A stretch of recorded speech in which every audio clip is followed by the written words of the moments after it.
하나님 말씀 보겠습니다. 하나님 말씀 창세기 18장 20절부터 33절 말씀입니다. 우리 교독하도록 하겠습니다. 여호와께서 또 이르시되 소돔과 고모라에 대한 부르짖음이 크고 그 죄악이 심히 무거우니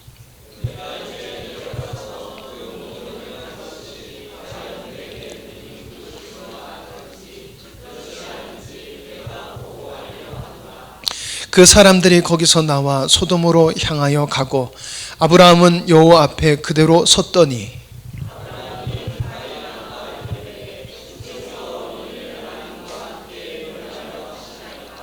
그 성 중에 의인 50명이 있을지라도 주께서 그곳을 멸하시고 그 50인을 위하여 용서하지 아니하시리까.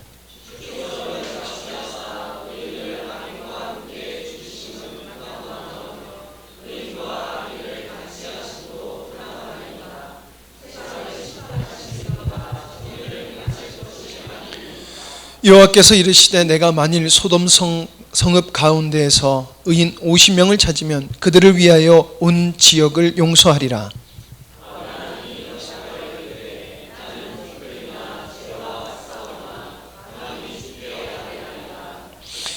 50의인 중에 5명이 부족하다면 그 5명이 부족함으로 말미암아 온 성읍을 멸하시리까. 이르시되 내가 거기서 45명을 찾으면 멸하지 아니하리라.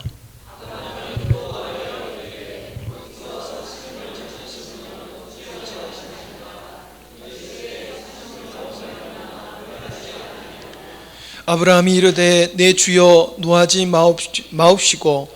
마시옵고 말씀하게 하옵소서. 거기서 30명을 찾으면 어찌하려 하시나이까. 이르시되 내가 거기서 30명을 찾으면 그러하지 아니하리라.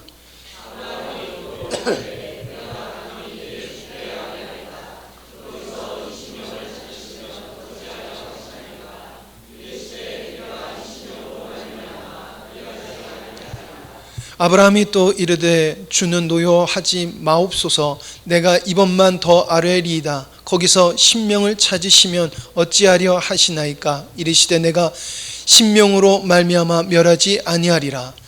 여호와께서 아브라함과 말씀을 마치시고 가시니 아브라함도 자기 곳으로 돌아갔더라. 아멘. 내가 10명을 인하여 멸하지 아니하리라. 제목이 좀 깁니다만은 이런 제목으로 말씀을 나누고자 합니다.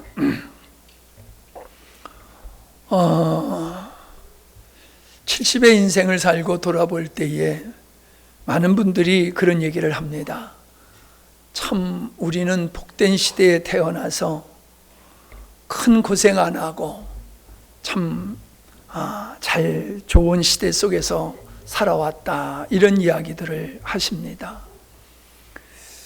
6.25 직후에 막 태어났기 때문에 6.25의 참상도 경험하지 않았지만은 또 6.25의 그 후유증으로 힘든 그런 시간을 보냈지만 어렸었기 때문에 뭐 크게 그렇게 못 느꼈고 어려운 것이 당연하게 여긴 어린 생활을 해왔고 또 지금 생각해보면 그때가 얼마나 그리운지 몰라요. 참 세계에서 가장 가난한 나라 중에 하나였던 대한민국이 이제는 세계 경제 10위권에 드는 경제 선진국이 되었습니다. 이젠 자동차가 없는 집이 거의 없고 한두 대씩은 다 있는 그 풍요 속에 살고 있습니다. 우리가 해외여행을 과거에는 꿈도 꾸지 못했던 것을 이제는 세계 곳곳을 한국인들이 여행하고 있음을 우리가 보고 있지 않습니까? 100세 세대라고 하는 것은 어찌 보면은 의료시설이 잘 갖추어져 있기 때문이라는 거지요. 우리의 자신을 볼 때에도 만약에 우리가 옛날에 태어났다라고 하면 이 자리에 절반도 못 앉아 있었을 것입니다. 수명이 길어지는 것은 의료의 혜택을 우리가 받고 있기 때문이다라고 하는 것을 우리가 잘 알고 있습니다. 전쟁도 없지요. 오히려 시설도 좋지요. 경제적으로도 부유하는 삶을 살고 있지요. 민주화가 점점 되어짐으로 말미암아 인권이 보장되어지는 이러한 좋은 우리가 환경 속에서 우리가 살고 있습니다. 그러나 가만히 돌아보면은 이렇게 우리가 누리고 있는 것을 그냥 당연하게 여기는 경향들이 있다는 겁니다. 우리가 꿈도 꾸지 못하였던, 제가 좀 설교 시간에 예를 드리는 게 좀 어떨지 모르지만은 우리가 방 안에서 화장실을 볼일을 본다는 게 이거 지금 너무나 당연하잖아요. 예. 그런데 옛날에는 이 꿈도 꿀 수 없었던 그런 일이란 말이에요. 그런데 오늘날 많은 사람들이 이런 풍요 속에 살면서 감사하느냐라고 하면은 아니에요. 도리어 빈곤했을 때가 더 행복했다라고들 고백하고 행복의 지수도 가난한 나라의 사람들의 행복의 지수가 더 높다는 거예요. 아이러니하게 잘 사는 나라일수록 선진국일수록 자살률이 많다라고 하는 겁니다. 힘들어 못 살겠다는 거예요. 힘들어 못 살겠다는 거예요. 현대인들은 많이 우울증 속에 우울증의 증세를 가지고 살고 있습니다. 그 우울증이 이제 발전되어지면은 자살까지 하게 되어지는 거지 않습니까? 불안해합니다. 두려워하고 불안해하고 힘들어하고 만족할 줄 모르고 행복을 느끼지 못하는 시대를 살아가고 있습니다. 여러분, 저희 오해하지 마세요. 저도 동물을 참 좋아하는 사람 중에 한 사람이잖아요. 그런데 가만히 보면은 이건 아니에요. 사람을 소중하게 여기면서 동물을 소중히 여기는 것은 당연해요. 누가 그걸 뭐라고 그러겠어요? 그런데 이 시대는 가족들을 부담스러워해요. 사람을 부담스러워해요. 그러면서 동물을 사람과 같이 여긴다라고 하는 것은 이건 비정성이라는 거죠. 사람과 사람은 관계 속에서 위로를 얻고 소망을 갖고 행복을 느껴야 되는데 삶 속에서 사람을 통하여 가족을 통하여 얻지 못하는 것을 동물을 통해서 얻으려고 한다. 이거 여러분 비정상입니다. 제가 하은이가 와서 함께 살 때에 주변의 사람들이 찬성하는 사람 없었습니다. 사람은 배신하지만 동물은 배신하지 않는다. 동물을 기르는 게 차라리 낫다. 사람을 길렀다가 배신당하면 더 아프다. 이런 얘기들을 했습니다. 비록 사람을 사랑하다가 배신을 당하고 아픈 일을 당한다 할지라도 사람을 사랑하는 게 맞지. 동물을 사람과 같이 사람을 대신해서 동물을 통해서 뭘 얻으려고 한다라고 하는 것은 현대인들의 비정상적인 모습이다. 저는 그렇게 생각을 합니다. 청정지역이라고 했던 대한민국에도 마약이 이제 만연되어 가고 있다는 것입니다. 왜 이렇게 잘 먹고 잘 사는 좋은 환경에서 살면서 마약을 왜 해야 됩니까? 나는 이 시대에 이러한 많은 문제점은 바로 인간은 하나님을 모시면서 살아야 되는 존재인데 하나님을 모시지 않기 때문에 사람들은 이렇게 방황하고 헛된 것을 추구하고 있다. 저는 그렇게 생각합니다. 우리의 육체는 먹어야지 힘을 얻었습니다. 우리는 공부를 하고 인격적인 존재이기 때문에 우리는 배워야 됩니다. 그리고 우리는 하나님의 형상대로 지음을 받은 인간이기 때문에 하나님을 내 마음속에 모시고 하나님을 주인으로 모시고 살 때에 하나님과 관계 속에서 인간은 자기의 가치를 비로소 알게 되고 누리게 되고 그 속에서 행복을 느낀다라고 하는 겁니다. 그런데 하나님이 없으니 하나님이 없으니 인생은 방황할 수밖에 없다라고 하는 것이죠.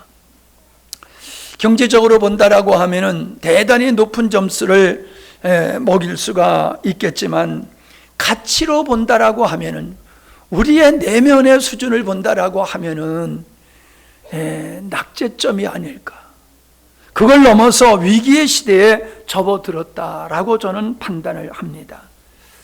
왜 그렇게 생각을 하느냐라고 하면은, 크게 보면은 도덕과 윤리와 예술의 교육이 사라지고 있다는 거예요. 교회가 학교를 세우고 아이들을 신앙으로 인격적으로 가르치고 양육하는 것을 국가가 반대하고 있다는 것입니다. 여러분, 도덕과 윤리라고 하는 것은 인간이 살아가는 데 있어서 기본적인 겁니다. 그게 기초예요. 그게 틀이에요.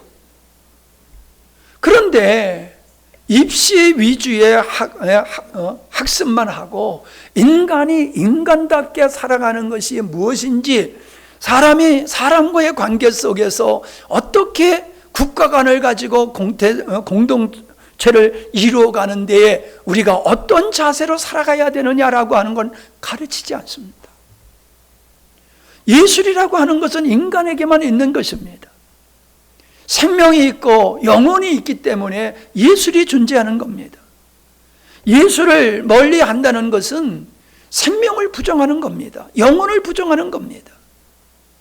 그러므로 도덕과 윤리의 교육을 폐하고 예술, 미술과 음악 이런 것들을 가르치지 않는다라고 하는 것은 얼마나 우리가 인간성이 황폐할 수밖에 없느냐라고 하는 것을 알게 됩니다.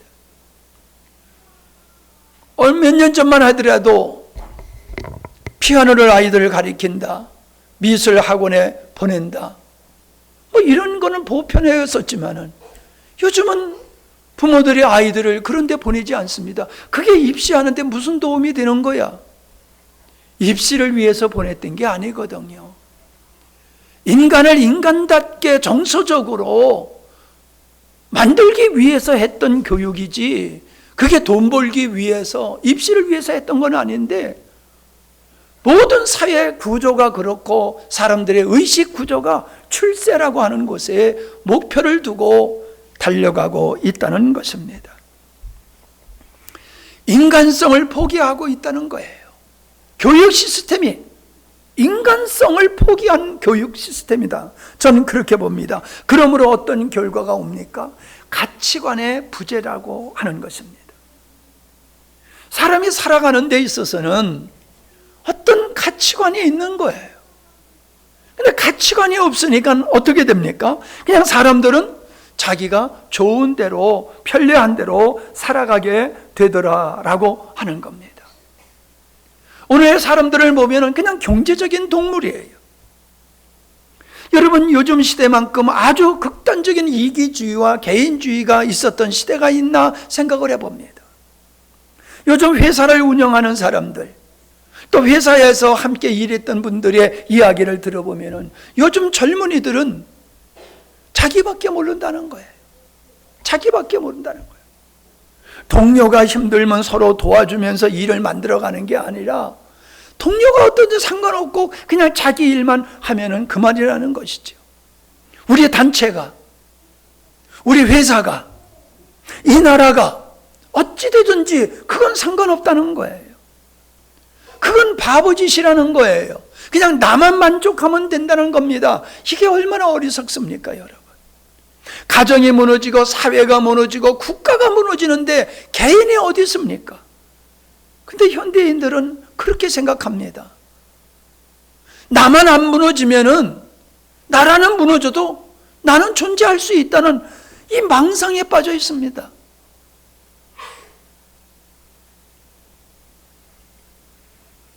우리가 생각하는 요즘 시대에 결혼을 하지 않는 이런 추세라든가, 하다 보면 살다 보면 결혼을 안 할 수도 있어요.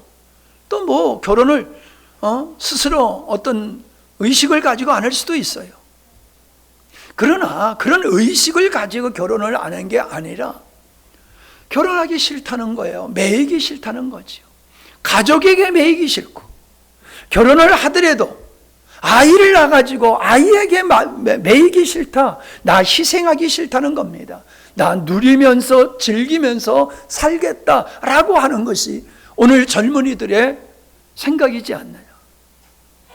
국가에서는 인구 절벽, 주민이 사라지는 이러한 도시들이, 마을과 도시들이 생긴다. 도시에서도 초등학교가 없어진다는 거예요.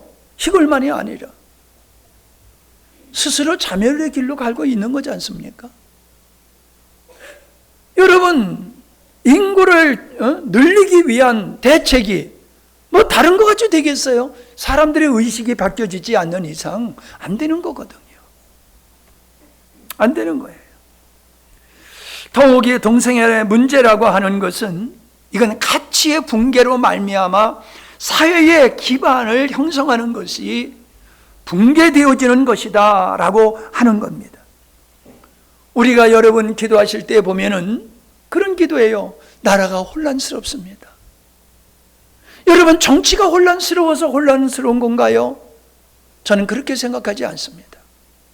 정치가 혼란하기보다도, 경제가 혼란하기보다도, 국제 정세가 혼란하기보다도 이 시대를 살아가는 사람들의 의식이 없다는 거예요. 인간이 어떤 존재인지를 모르고 그저 경제적인 동물, 그냥 쾌락만 추구하는 이 경제적인 동물이 되어지다 보니까는 사람들이 자기의 역할을 제대로 하지 못하고 있는 겁니다. 정의를 따라서, 진리를 따라서 살아가는 게 아니라 자기의 출세와 자기의 용맹을 따라서 모든 사람들이 그렇게 살아가요. 선생님들은 밥벌이하는 선생님이 아니라 나라의 장래의 일꾼들을 만들어내는 일이 교사란 말이에요. 근데 요즘 교사들은 그런 게 없대요.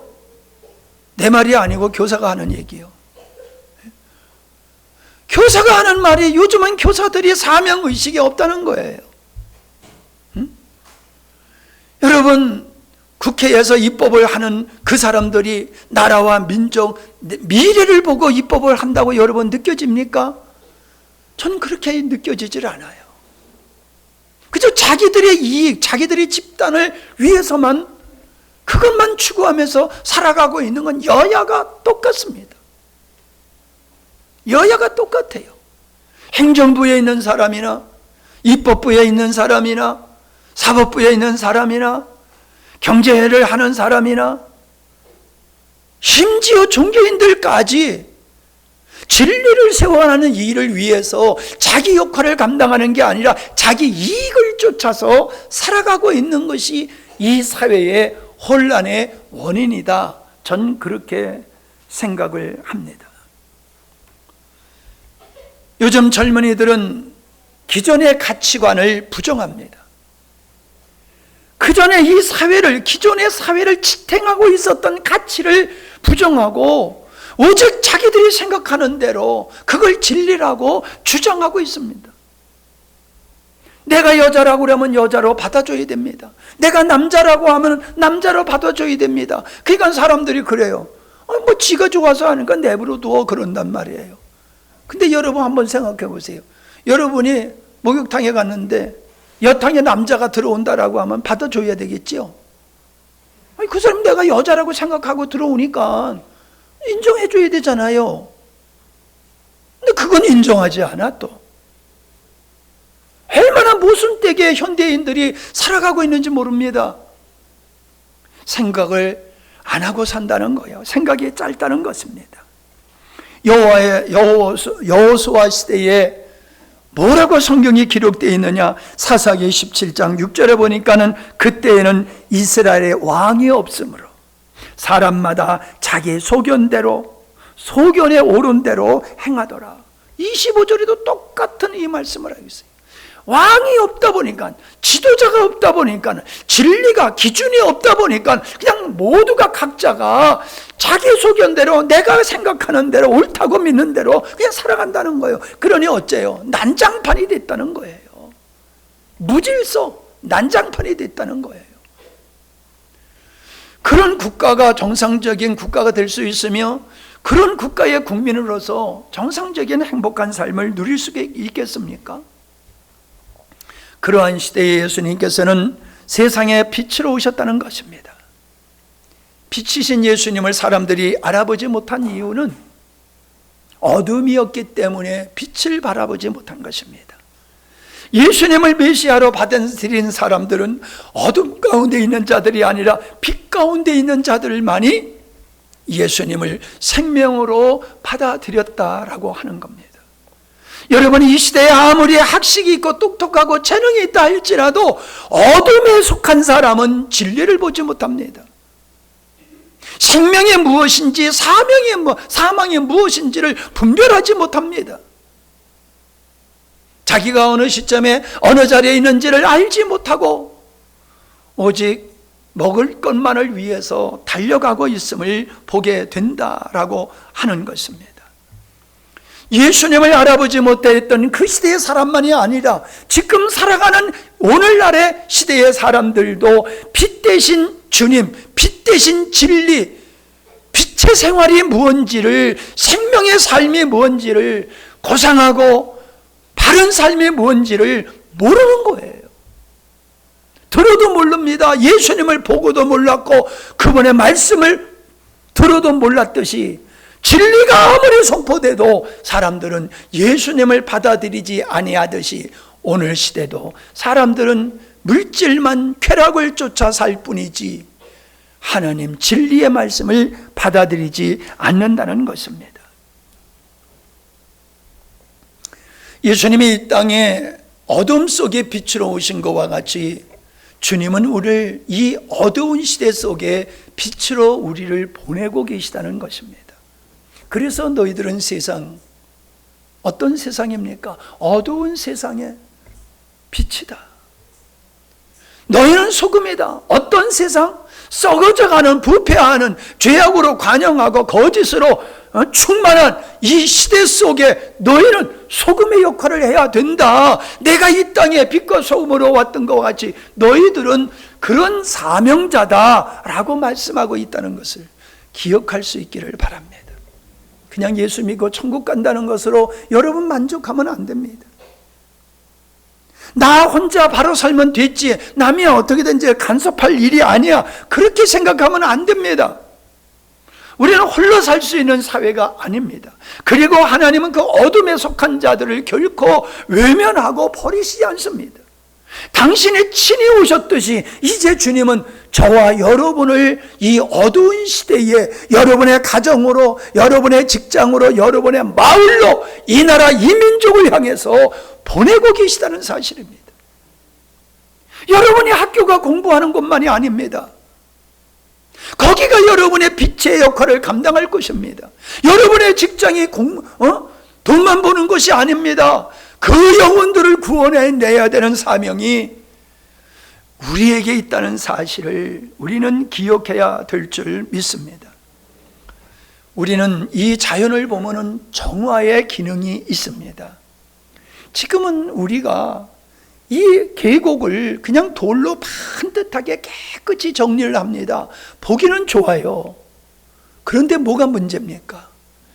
여러분, 굽이굽이 흐르면서 거기에 풀이 있고 물이 고여 있고 이런 과정을 통해서 물이 정화가 되는 거거든요. 깨끗이 되는 거예요. 거기 고기들이 살면서 이젠 고기가 살 수 없는 하천이 돼버리지 않았습니까?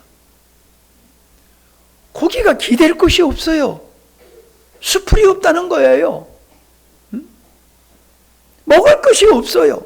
싹싹 빠져나가 버리니까. 여러분, 정화의 기능을 하나님은 자연 속에 마련해 놓으셨는데 인간들은 탐욕으로 말미암아 그 정화의 기능을 파괴하고 있습니다. 돈 들여서 파괴하고 있어요. 그러면은 자연을 정화하는 기능이 있다라고 하면은 우리의 정서, 인간의 죄성, 이 부패해져가는 이 사회를 정화시키는 기능을 하나님은 어떻게 하셨습니까? 무엇으로 하십니까? 여러분이 이 사회에 망가져가는 이 사회를 정화시킬 수 있는 기관이 어디 있습니까? 없습니다. 오직 교회밖에 없습니다. 교회만이 이 사회를 정화시킬 수 있는 능력이 교회밖에 없어요. 쉽게 얘기해 보십시다. 세상에서 죄라고 하면서 갔다가 감옥에 쳐넣는 일은 있어도 사람들을 죄를 짓지 않게 하고 사람들을 온전케 하는 역할을 하는 기능이 이 세상에 어디 있습니까?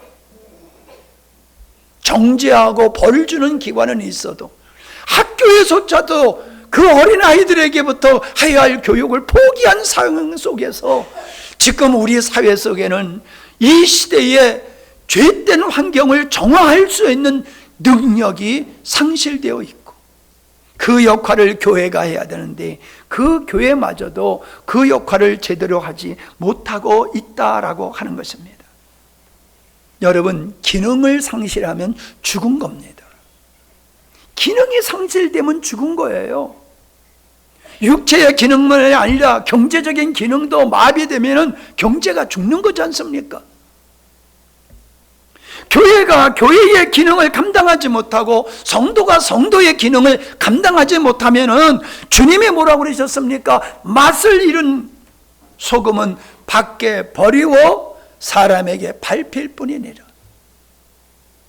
기능을 상실한 교회는 더 이상 교회가 아니라는 겁니다. 성도가 성도의 역할을 감당하지 않는 성도는 성도라 말할 수 없다라고 성경은 말씀하고 있지 않습니까? 왜 교회가 교회답지 못합니까? 왜 교회가 그 정화의 기능을 상실해버렸습니까? 교회도 탐욕을 쫓아서 가고 있기 때문에 그렇습니다. 그렇기 때문에 복음이 필요 없는 겁니다. 진리가 필요 없는 겁니다. 그래서 교회 안에서 복음이 사라지고 진리가 사라지니까 회개하라는 말씀이 사라진 거예요. 우리부터 정화의 필요성이 있다는데 우리부터 정화할 수 있는 기능이 메시지 속에서 선포가 안 되고 있다는 겁니다. 성도는 그런 소리 싫어해요. 그러니 정화시켜야 할 기능을 가진 교회조차 썩어져 가고 있지 않냐는 겁니다. 교회는, 성도는 어둠으로부터 박해를 받을 수밖에 없는 겁니다. 여러분이 살아가면서 경험하지 않았습니까? 불의한 사람들은 깨끗한 사람을 싫어합니다. 도리어 공격을 합니다. 그들이 있음으로 말미암아 내 불의가 드러나는 것이 괴로워요. 그래서 빛의 생활을 하는 사람을 멀리하고 정죄하는 것이 역사입니다. 인간의 본성이에요. 그러므로 교회는 이 땅에서 핍박을 받을 수밖에 없는 것입니다. 왜 이 땅에 많은 종교가 있는데 다른 종교에는 핍박이 없는데 기독교만이 핍박을 받습니까? 기독교가 다른 종교에 비해서 못되기 때문에 그렇습니까? 예를 들어서 이슬람을 보십시오. 그들은 세계를 이슬람화 시키기 위해서 이슬람의 그거를 반대하는 것은 그냥 다 죽이잖아요. 인권을 존중히 여기지 않잖아요. 테러를 일으키는 집단이 이슬람이잖아요. 지탄받아야 되면 그 사람들이에요. 사람을 인신제물, 사람을 제물로 바치는 힌두교가 있잖아요. 비난받으면 그들이 비난을 받아야 될 게 아니에요. 그러나 그들을 비난하지 않습니다. 교회를 비난합니다. 교회를 핍박합니다. 교회는 핍박을 받는 게 정상입니다. 교회가 교회답다라고 하면은, 교회가 교회의 기능을 지닌다라고 하면은, 교회는 세상으로부터 이유 없이 그 의로움 때문에 핍박을 받을 수밖에 없음이, 주님이 내가 이 땅에 와서 핍박을 당한 것 같이 너희들은 나에게 속했기 때문에 핍박을 받을 수밖에 없노라고 주님이 말씀을 하셨다는 사실을 기억해야 될 줄로 믿습니다. 교회는 죄를 죄라고 말할 수 있어야 됩니다. 불의함을 불의함이라고 말할 수 있어야 됩니다. 거짓을 거짓이라고 말할 수 있어야 됩니다. 그런데 교회가 그런 일을 하면은 싫어합니다. 성도들조차도 싫어합니다. 그걸 정치라고 얘기합니다. 여러분, 이사야서 56장 10절을 보십시오. 이스라엘의 파수꾼들은 맹인이요 다 무지하여 벙어리 개들이라. 짖지 못하며 다 꿈꾸는 자들이요 누워있는 자들이요 잠자기를 좋아하는 자들이다.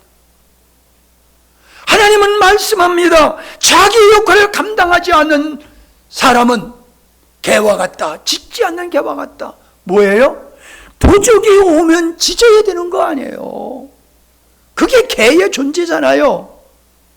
기능이잖아요. 근데 도적이 와서 다 가져가도 가만히 졸고 있고 잠만 자면은 그게 개의 역할이냐? 도적이 와서 다 가져가도 가만히 있는 짖지 않는 개와 같이 진리를 전하지 아니하고 죄와 불의를 거짓을 정죄하지 아니하고 죄라고 불의라고 거짓이라고 말하지 않는 한국교회는 벙어리다. 성경은 그렇게 말씀하고 있지 않습니까?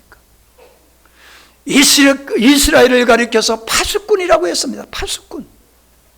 개가 지키는 것과 같이 이스라엘은 이 시대의 파수꾼이요 교회는 이 시대의 파수꾼이라 이 말씀입니다.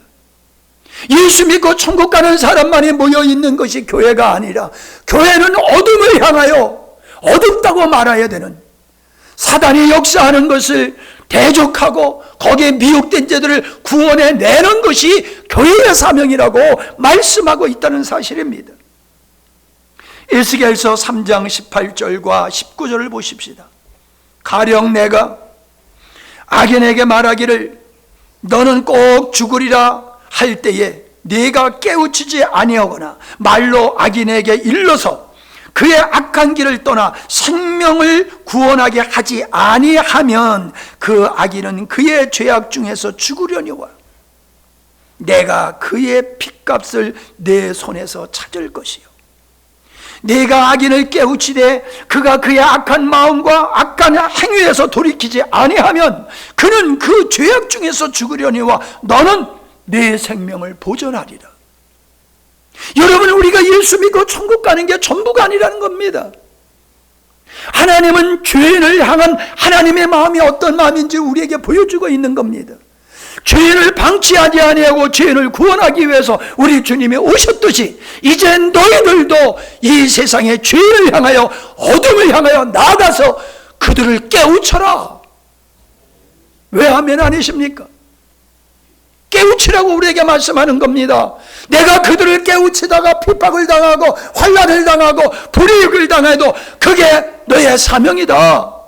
만약에 네가 그 일을 하지 아니하면 그들은 그 죄값 때문에 죽을 것이지만 멸망받을 것이지만 너도 동일하게 멸망받을 거다. 핏값을 찾는다. 얼마나 무서운 말씀입니까? 누구든 삶의 영역에서 나름대로 역할이 있다는 것을 우리는 잘 알고 있습니다. 그러므로 우리가 살아가는 삶이라고 하는 것이 무엇일까요? 자신에게 주어진 역할을 감당하는 거라고 생각합니다. 가정에서의 자기의 역할이 있고 직장에서의 자기의 역할이 있고 사회인으로서의 자기의 역할이 있어요. 그와 같이 믿는 자에게는 역할이 있다는 겁니다. 기능이 있다는 것입니다. 직무유기란 말이 있지요. 직무유기를 하게 되어지면은 그건 처벌을 받습니다. 마치 선장이 직무유기를 통해서 그 배가 파손하게 된다든지 조종사가 직무유기를 해가지고 배가 그 비행기가 추락할 수도 있다는 거예요. 여러분, 국가의 지도자가 자기의 직무를 감당하지 아니하면 국가는 혼란에 빠지고 무질서하고 망하게 되는 겁니다. 사람마다 자기의 역할, 초병은 초병으로서 자기가 지켜야 할 영역을 철저히 지켜야 되는 거예요. 그쪽으로 개미 새끼 하나 못 들어오도록. 그거 졸다가 그 지역으로 적군이 침투하게 되면 다 죽는 거예요. 직무유기로 말미암아 어떠한 끔찍한 일이 벌어지느냐 우리는 잘 알고 있습니다. 그러면서도 나에게 주어진 직무는 유기하고 있다는 거예요. 성도로서 하나님의 자녀로서 마땅히 해야 할 직무를 유기하고 있다는 겁니다. 반주자는 빠지면 안 돼요. 반주자가 빠지면 찬양이 죽어요. 마이크의 직무를 감당할 때에 목사님이 이렇게 소리를 뻥뻥 지르는 게 잘 나가잖아요. 여러분, 집사는 집사의 직무가 있고요, 권사는 권사의 직무가 있고요, 장로는 장로의 직무가 있어요, 목사는 목사의 직무가 있어요. 그거 감당하기 싫으면 내놓으세요. 네? 내놓으세요. 자기의 직분만 가지고 있고 그 직분의 직무를 감당하지 않는 것은 교회를 힘들게 하는 거예요. 목회자를 힘들게 하는 거예요. 아멘을 안 하시는 거 보니까는 찔리는 건지 아니면 분명히 여러분 이 사회에 직무를 감당하지 아니한 것은 정죄를 받는 것 같이 하나님은 믿는 자들이 주어진 책임과 의무를 감당하지 않는 것도 하나님은 책임을 물으신다는 겁니다. 믿는 자들은 예배를 드리는 게 그게 직분의 직능이에요. 믿는 자들이 예배를 드리지 아니하는 것은 직무를 유기하는 것이라는 겁니다.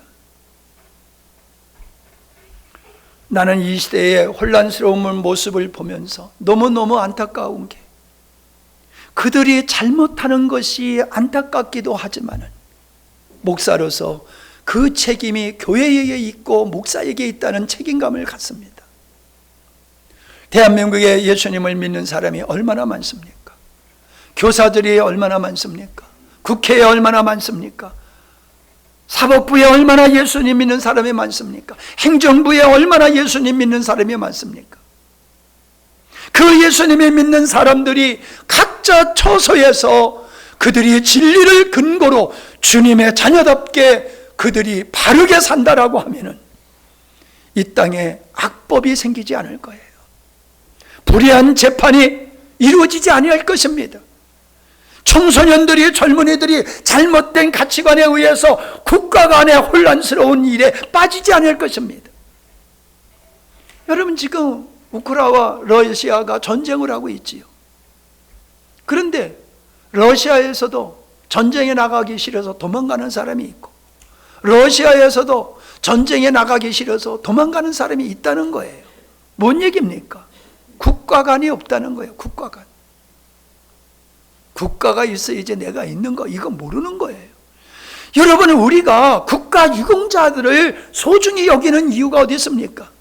과거에 이 나라가 일제시대에 있을 때에 나라를 찾기 위해서, 주권을 찾기 위해서 자기의 재산을 다 팔아가지고 독립금 자금으로 쓰고 자기 인생을 거기다가 다 바치고 대한민국의 그 자유를 얻기 위해서 독립운동을 하다가 투옥되어지고 죽고 그런 사람들이 얼마나 많았습니까? 6.25가 일어났을 때 그 국립묘지에 가보세요. 끝도 없이 서 있는 비석을 바라보면서 이 수많은 사람이 자유 대한민국을 지키기 위해서 그렇게 싸우다가 죽었기에 지금 우리가 이 좋은 대한민국에 살고 있구나. 그분들의 희생이 있었기 때문에 우리가 이 자유를 누리고 있는 거예요. 대통령을 욕할 수 있는 것도 자유 대한민국이기 때문에 가능한 거예요. 자유를 잃어버려 보세요. 국민이 주인인 자유민주주의를 상실해 보세요. 노예가 되는 거예요. 노예의 경험을 해보셨어요, 여러분? 우리는 노예의 경험을 안 했기 때문에 노예가 얼마나 비참한지를 우리는 모르고 있습니다.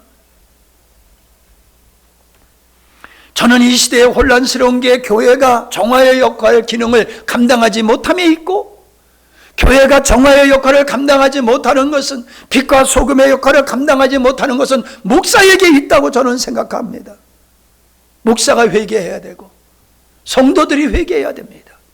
교회가 거듭날 때에 이 나라의 미래는 밝음이지만은, 교회가 세상을 쫓아가고 세상과 타협한다라고 하면은 이 세상은 가면 갈수록 암담할 수밖에 없을 것입니다.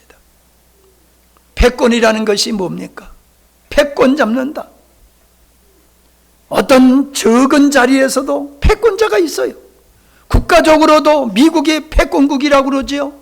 중국이 그 패권을 잡기 위해서 미국한테 달려들었다가 지금 오지게 얻어맞고 있지요. 러시아가 왜 전쟁을 합니까? 패권을 잡기 위해서예요. 여러분, 올림픽에 가서 금메달을 따는 것도 그래서 열심히 운동을 했더니 그래서 최고의 자리에 이르면 뭐 좋지요. 근데 왜 그렇게 우승을 하고 금메달을 따려고 듭니까? 영광을 얻으려고 그러는 거예요. 영광. 예? 영광을 얻기 위해서 그토록 고생하고 올림픽에 가서 금메달을 따려고 그러는 거예요. 그러면 또 국가에서 많은 지원도 해주네요. 여러분, 제가 생각할 때는 이게 국가적인 패권주의가 문제이지만은 개인, 우리 내면에도 내가 최고가 되어서 모든 사람한테 인정받고 싶은 거예요. 인정. 대접받고 싶은 거예요. 우리 교회가 다른 교회보다 더 커가지고 인정받고 싶고 대접받고 싶은 거예요.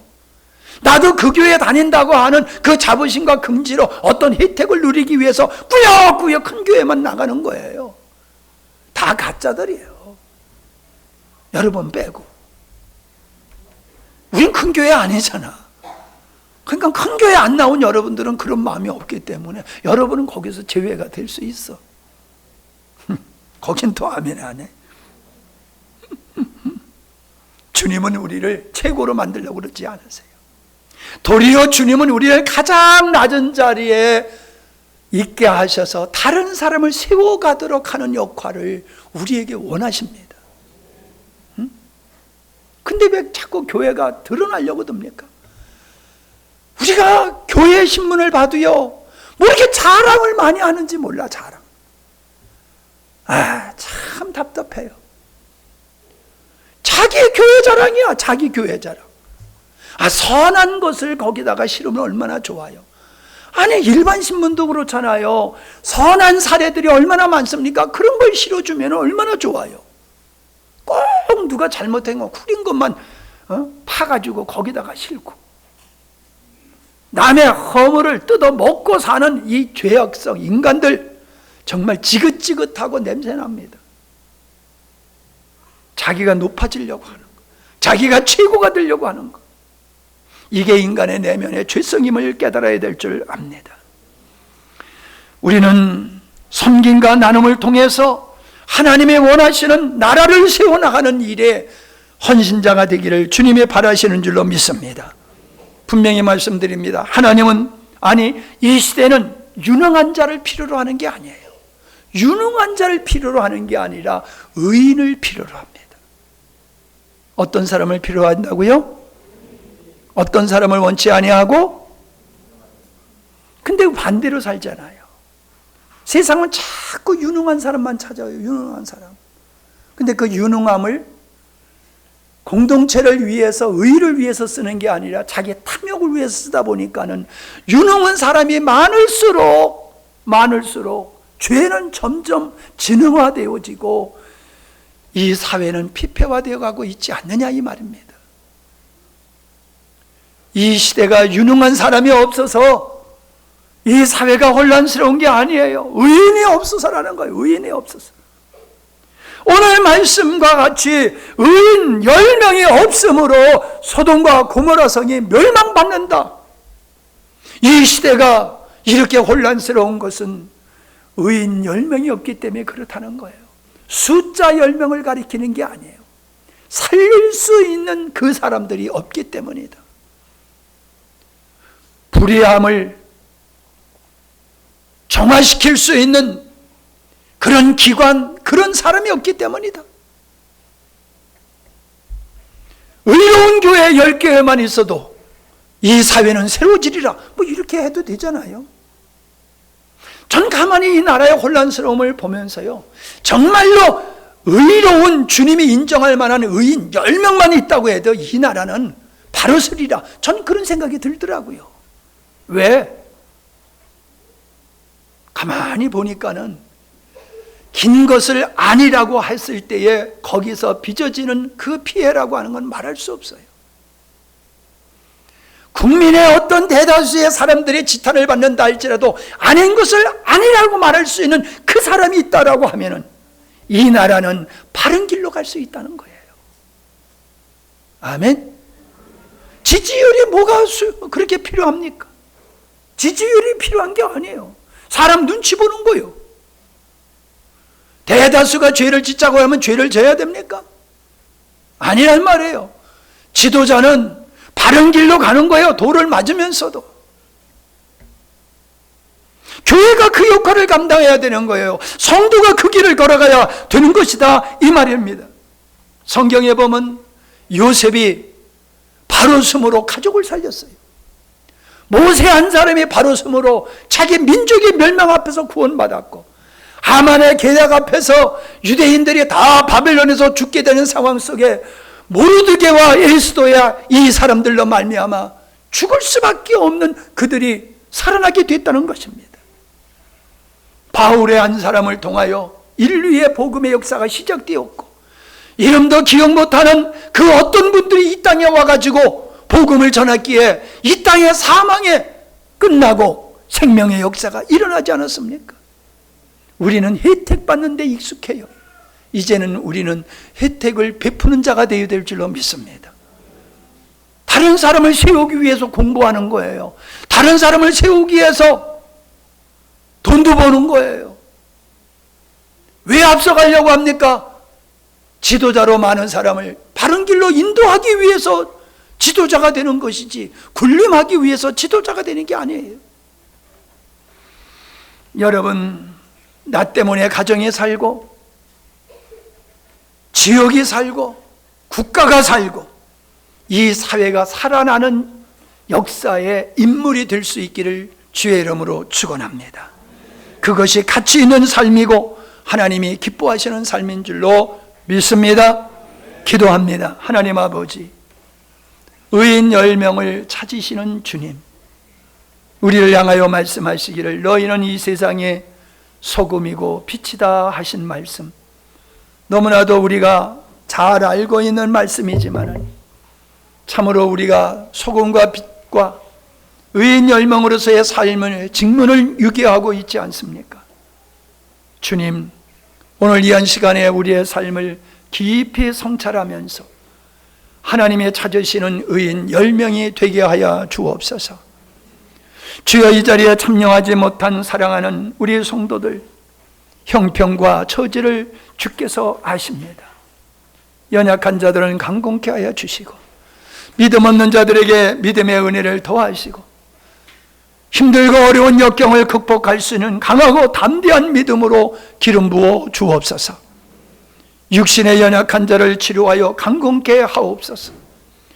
이 죄악의 세상감 대적하여 이기고 승리하는 성도들이 되게 하여 주시옵소서. 우리들이 앞으로 해야 할 집회와 모든 섬김에 주님의 마음을 가지고 감당케 하여 주시어서 하나님의 손길이 나타나는 그러한 모든 행사들이 되게 하여 주시옵소서. 내일부터 시작되어지는 연합성회후에 우리들이 참여하여 은혜 받게 하여 주시고, 성숙한 성도요, 교회요, 함양의 교회들이 건강하게 부흥할 수 있는 아름다운 기회가 되게 하여 주시옵소서. 이 시간에 11조 드렸습니다. 성경헌금 드렸습니다. 감사헌금 드렸습니다. 믿음으로 드린 줄 믿습니다. 주님 사랑하고 복된 복음의 역사를 위해서 저희들이 귀한 예물을 드린 줄 압니다. 오른손이 하는 거 왼손이 모르게 자기 이름 드러내지 아니하고 오직 아버지의 역사를 위해서 저희들의 살과 같고 피와 같은 예물을 드린 줄로 압니다.